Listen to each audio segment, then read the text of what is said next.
کھانے میں نمک کم تھا۔ شوہر نے سالن سے بھری پلیٹ میرے منہ پر دے ماری۔ سارا چہرہ جل گیا اور ساس دروازے پر کھڑی کہکہے لگانے لگی۔ میں کانپتی ہوئی انگلیوں سے چہرہ صاف کر رہی تھی جب وہ کمرے سے نکلا اور بول گیا، تیری سزا طلاق ہے، مگر اس سے پہلے وہ کرنا ہے جو آج تک کسی نے اپنی بیوی کے ساتھ نہیں کیا۔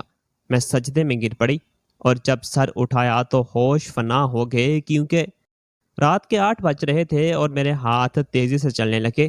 ان ہاتھوں کے پیچھے وجہ یہ تھی کہ شوہر گھر پہنچنے والے تھے۔ آج اپنے چھوٹے بیٹے کی دوائی کے لیے کلینک گئی تھی اور گھر واپس آئی تو دیکھا کہ ساس نے گھر کے کام نہیں کیے تھے۔ گھر بکھرا ہوا تھا۔ میرے پاس 1 گھنٹہ تھا۔ اس میں مجھے گھر کا حلیہ سدھارنا تھا، کھانا بنانا تھا اور بچے کو دیکھنا تھا۔ میں نے جلدی جلدی ہاتھ چلائے۔ کھانا بناتے ہوئے مجھ سے غلطی ہوئی جس نے میری زندگی کی خوشیاں حرام کر دیں۔ میں تھک کر نڈھال ہو چکی تھی، لیکن گھر صاف تھا، بچے بھی صاف ستھرے تھے اور کھانا بن گیا تھا۔ البتہ کمر کا درد جاتا نہیں تھا۔ میں سکون کا سانس لینے صوفے پر بیٹھی ہی تھی کہ دروازے کی گھنٹی بجی۔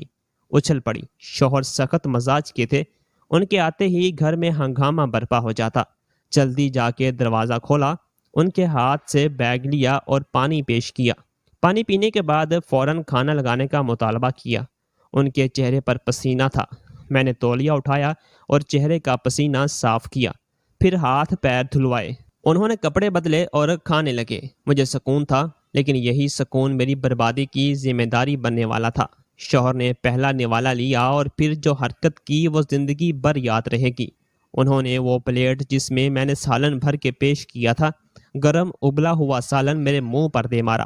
میں چونکی اور چیخ پڑی۔ بچے سہم کے رونے لگے اور ساس نے تماشا دیکھا، مگر افسوس تک نہیں ہوا۔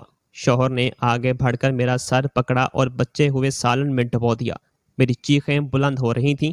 جب میں نے پوچھا کیا ہوا، انہوں نے زوردار تھپڑ مارا۔ چہرہ سالن کی جلن سے سرخ ہو گیا اور پورا وجود جل رہا تھا۔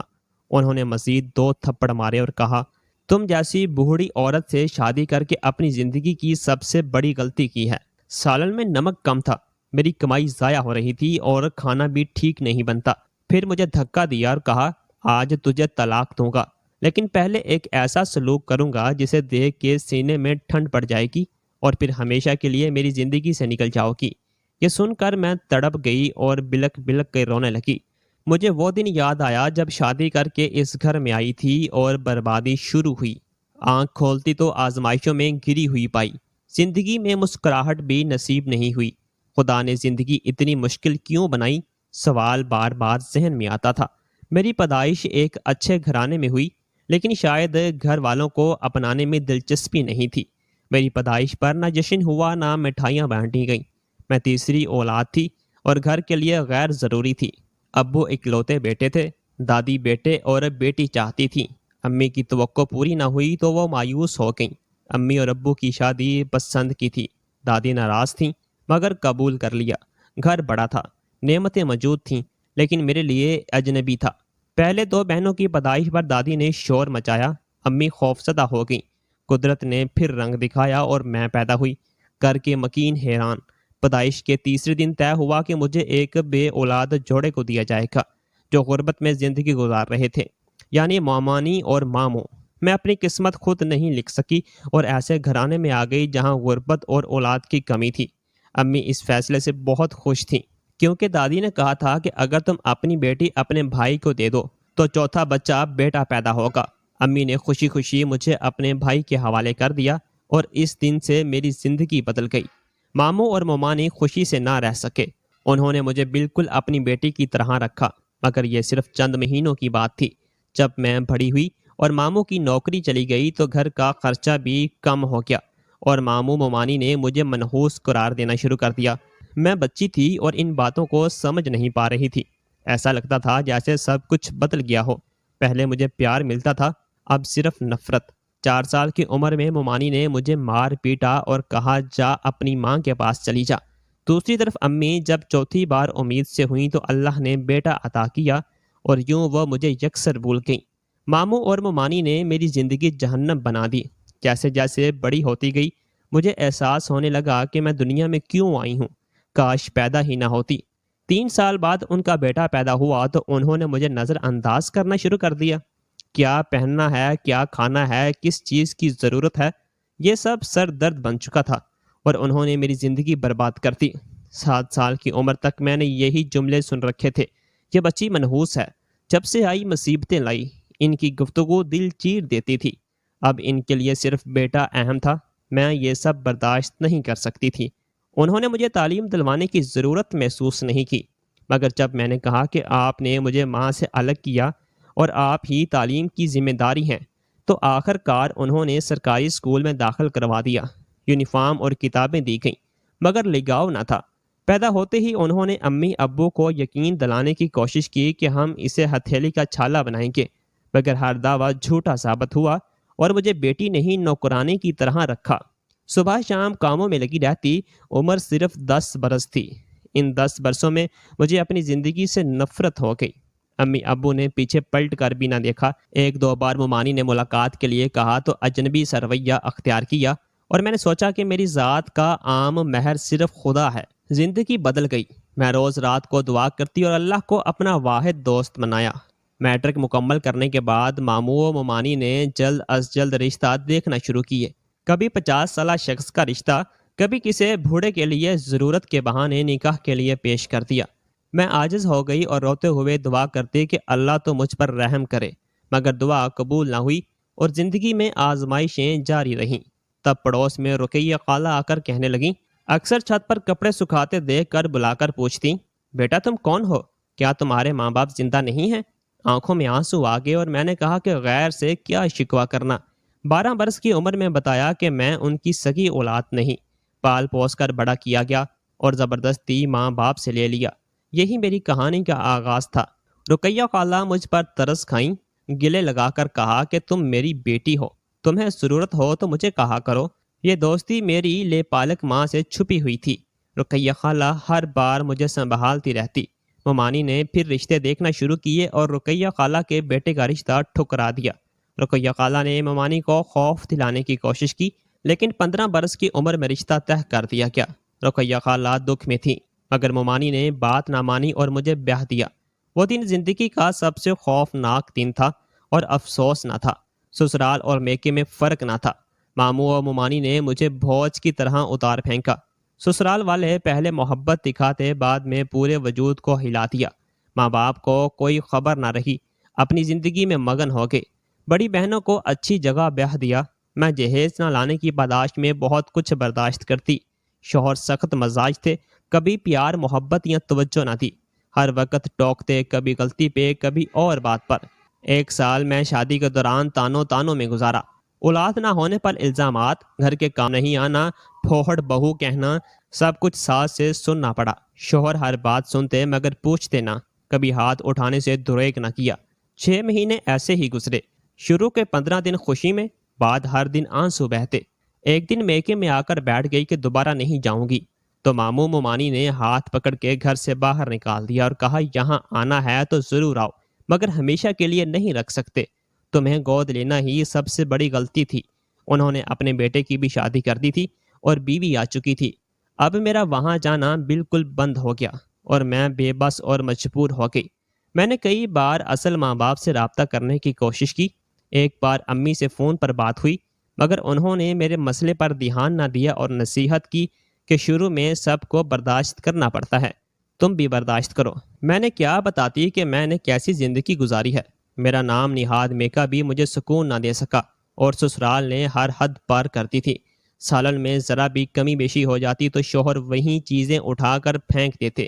ساس دور کھڑی ہو کے تماشا دیکھتی اور بیٹے کو نہ روکتی، نہ یہ کہتی یہ بھی کسی کی بیٹی ہے، آج اگر تم اس کے ساتھ اچھا سلوک کرو گے تو کل کو کوئی تمہاری اولاد کے ساتھ اچھا سلوک کرے گا۔ مگر نہ ساس کو خوف خدا تھا اور نہ شوہر کو علم کہ عورت کے ساتھ کیسا سلوک کرنا ہے۔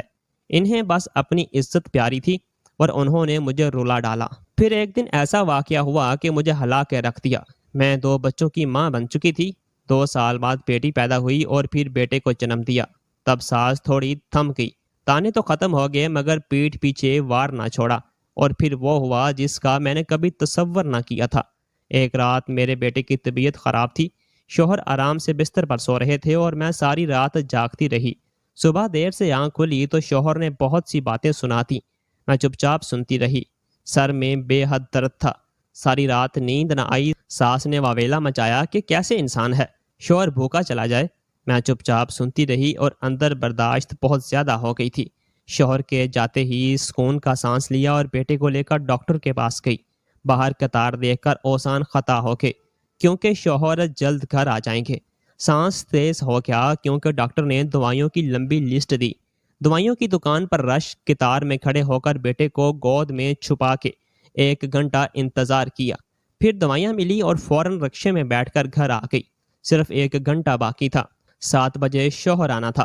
میں نے رپورٹ کی طرح کام کیا کیونکہ ساس نے مدد نہ کی۔ کھانا بھی نہیں بنا تھا۔ بیٹی بھوکی تھی۔ یہ سب دیکھ کر رو پڑی، لیکن وقت ضائع کیا تو شوہر کی دوبارہ باتیں سنتی۔ میرے پاس ماں باپ کا کوئی خاص رشتہ نہ تھا اور نہ شوہر میں ہمت کے اپنی ماں کے خلاف کھڑا ہو سکے۔ میں نے جلدی ہاتھ چلا کے کھانا تیار کیا۔ شوہر آئے، کھانا دیا۔ یہیں گڑبڑ شروع ہوئی۔ پہلی بار کھانا چکھنا بھول گئی۔ شوہر نے پہلا نوالا لیا تو نمک کم محسوس ہوا اور ابلتا سالن میرے منہ پر دے مارا۔ حیران رہ گئی۔ جلن سے میرا پورا وجود جلنے لگا۔ چہرے پر لال دھبے نمایاں۔ زاروں قطار روئی۔ بچے مجھے دیکھ کے رونے لگے اور چمٹ گئے۔ شوہر کو رحم نہ آیا۔ زوردار تھپڑ رسید کیا اور دھور دھکا دیا۔ چہرہ صاف کیا تو آنکھیں دھدلانے لگی۔ بے تحاشا جلن، اونچا رونے لگی۔ ساس دور کھڑی ہنس رہی تھی۔ شوہر نے بال پکڑ کے زور سے دھکا دیا اور کہا، تجھے صرف طلاق دے کے نہیں چھوڑوں گا بلکہ ایسا کام کر کے چھوڑوں گا جو آج تک کسی نے اپنی بیوی کے ساتھ نہیں کیا ہوگا۔ پھٹی نگاہوں سے دیکھا کہ کیا طلاق سے پہلے بھی کوئی ظلم باقی ہے۔ آنکھوں میں بے تحاشا آنسو۔ ہاتھ جوڑ دیا۔ سوچا علیحدہ ہونا آسان ہے مگر عمل مشکل۔ جو کچھ شوہر نے کہا اسے چھوڑنا بے تحاشا آسان لگا۔ کچھ نہ سوچا، دوڑ کے کمرے میں بند ہو گئی۔ رات کے پہر شوہر نے اٹھایا، لباس دیا، کہا تیار ہو جاؤ، کھانا پرفیکٹ چاہیے۔ تمہیں خیال نہ رہا؟ طلاق سے پہلے تیار ہونا ہوگا۔ زور زبردستی کپڑے تبدیل کروائے، تیار ہو کے باہر آئی۔ دلہن کی طرح کیپ کرنے کو کہا۔ روتی چلی جا رہی تھی۔ پستول دیکھا تو بچوں کا خوف آیا۔ شوہر نے درندگی دکھائی۔ تیار ہو گئی۔ آنکھوں میں آنسو، آنکھیں صاف کرنے کو کہا۔ ہاتھ پکڑ کے ڈرائنگ روم بھیجا۔ منظر دیکھ کے آنکھیں پھٹی رہ گئیں۔ دوستوں کی لمبی قطار۔ شوہر نے مجھے بیچ دیا۔ وہاں کھڑے کھڑے طلاق دی اور دوستوں کو اشارہ کیا کہ نوچ کھسوڑ کر وہاں پہنچاؤ، بچے بھی چھین لوں گا، سزا کے لائق ہے۔ یہ سن کے میں نے گلدان اٹھا کے شوہر کے سر پر دے مارا اور دوستوں کو انگلی سے خبردار کیا کہ آگے بڑھا تو بھائی بلا لوں گی۔ پھر پولیس کو کال کی اور بچوں کو لے کر بھاگ گئی۔ راستے میں پولیس وین دیکھی، مدد مانگی اور سڑک پر بیٹھ گئی۔ افسر کے پاس دوڑ کے جا کر ہاتھ جوڑ کر بتایا کہ شوہر نے نہ صرف طلاق دی بلکہ بچوں کی دھمکی دی۔ ہمت کا مظاہرہ کیا، بڑا گلدان سر پر دے مارا۔ بچوں اور اپنی جان کی فکر تھی۔ شوہر بدلہ لے گا اور جان کا دشمن بنے گا۔ ظلم اور تشدد کی ہر حد پار کی۔ لیڈی پولیس کو خدشات اور جسم کے نشانات دکھائے، کپڑے بدلوائے اور بچوں کو گود میں لے کر سینے سے لگایا۔ سب کچھ پولیس کو بتایا۔ شوہر کی فہرست تیار کی گئی۔ مجھے 2 نمبر عورت سمجھ کر اس نے بیچنے کی ٹھان لی، لیکن میری عزت نے جوش مارا اور میں نے اسی وقت اسے زخمی کر کے ہسپتال پہنچایا۔ پولیس نے بتایا کہ وہ بری طرح زخمی ہو چکا ہے اور ہسپتال پہنچ گیا۔ اس نے تمہیں جان سے مارنے کی دھمکی دی تھی، مگر اب تمہارے بیانات کی روشنی میں ہم نے اسے گرفتار کر کے اقدام قتل کا مقدمہ چلایا۔ پولیس نے میرے جسم میں تشدد کے نشانات کی رپورٹ بنائی اور میرے شوہر کو قید کی سزا دی۔ بیوی پر تشدد، اقدام قتل اور ذہنی طور پر ٹارچر کرنے کے کیس میں پولیس نے انہیں اندر کیا اور مجھے تحفظ فراہم کیا۔ میں رو پڑی کہ اب کہاں جاؤں کیونکہ کوئی ٹھکانہ نہ تھا۔ دوبارہ میکے گئی تو ماموں اور ممانی ضعیف ہو چکے تھے اور ہاتھ جوڑ کر کہا کہ اگر تم یہاں آ کے رہنے لگو گی تو ہمارا بیٹا بھی ہمیں گھر سے نکال دے گا۔ نا امید ہو کے میں واپس لوٹ رہی تھی، تب ہی ایک جانی پہچانی آواز آئی۔ پیچھے مڑ کے دیکھا تو رقیہ خالہ تھی۔ میں جا کے بری طرح لپٹ گئی اور ایسا روئی جیسے غبار باہر پھٹ رہا ہو۔ رقیہ خالہ نے ہر ممکن حد تک مدد کی تاکہ مجھے اس گھر میں کوئی مشکل نہ پیش آئے۔ ان کا بیٹا وکیل بن چکا تھا اور بیرون ملک کاروبار کر رہا تھا۔ جیسے ہی اسے بتایا کہ میں 2 بچوں کے ہمراہ شوہر سے طلاق لے کے واپس آ گئی ہوں، حیران رہ گئی۔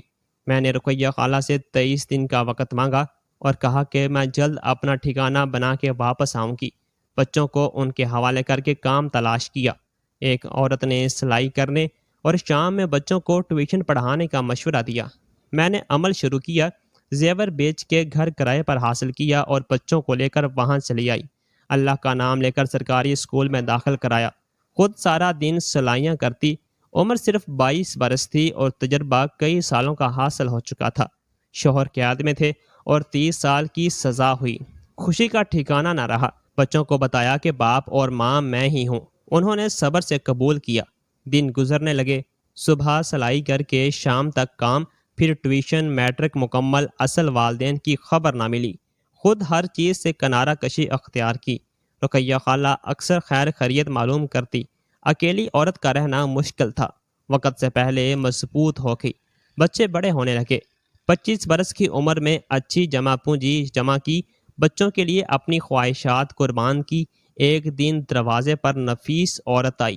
وہ میری حقیقی ماں تھی۔ روتی رہی، میں خاموش رہی۔ پاسپورٹ دکھایا اور باہر چلنے کو کہا۔ میں نے ریزہ ریزہ کر کے انکار کیا۔